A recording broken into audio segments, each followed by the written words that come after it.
Hello, today my name is Tim Eller, and I am a public information officer for ABC Fire Department. I am introducing a policy that we currently introduced at ABC Fire Department in regards to social media and the press and what we do online.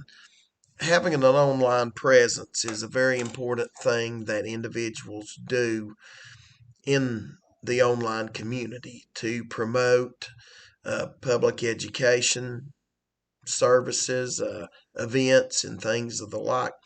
Social media and the internet can be a very fantastic way to promote public fire education, community service events, fire safety education, informational bullets, and all kind of other different things that are pertinent to the fire service.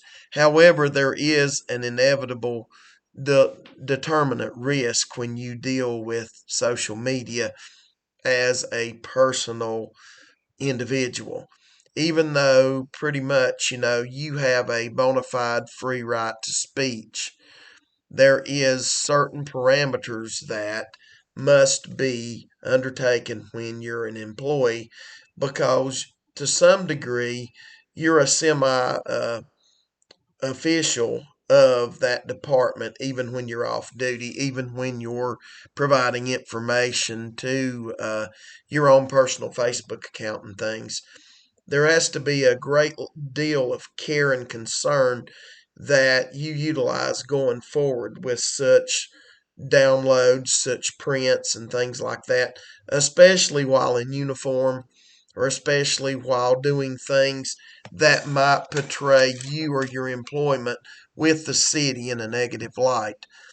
And if there are ever any questions whatsoever about what you should or should not post on the internet, we have placed the policy online so that you have access to it 24/7 to determine whether or not what you're posting on social media meets the criteria.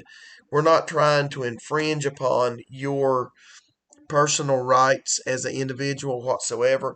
We're not trying to hinder or impede your freedom of speech. What we are wanting to do, though, is make sure that we maintain the professional image that the department is wanting to promote, and that we are professional, that we are ethical, and that we are responsible in what we do.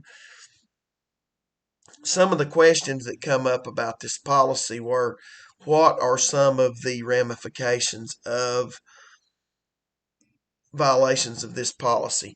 If something is found inappropriate, there are several different things that we can do. There's one, if it's just simple and something that doesn't violate any laws or isn't totally aberrantly socially unacceptable, we may ask you to take it off your website or remove it from Facebook. If it does have a very grievous impact on your perception as an employee of ABC Fire Department, then we could possibly ask that you be suspended, terminated, or even fired and separated from employment.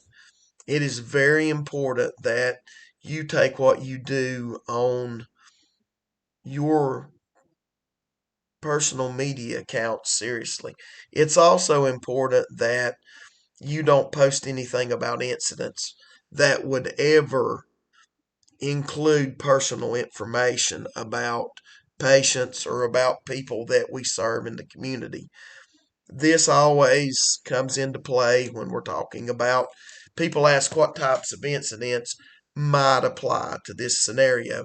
If you're at a motor vehicle accident and you take pictures of a patient or pictures of a car with the tag where you can see the tag or a vehicle that's easily recognizable by the public, then you might end up violating HIPAA and not only fall into a procedural problem with the department, but you would also fall into a procedural problem with North Carolina statutes and federal rules regarding the Health Information Portability Act. If you have any questions about this policy or procedure, do not hesitate to contact me by phone or by email. And if you have any questions, don't hesitate to call. Thanks. Bye.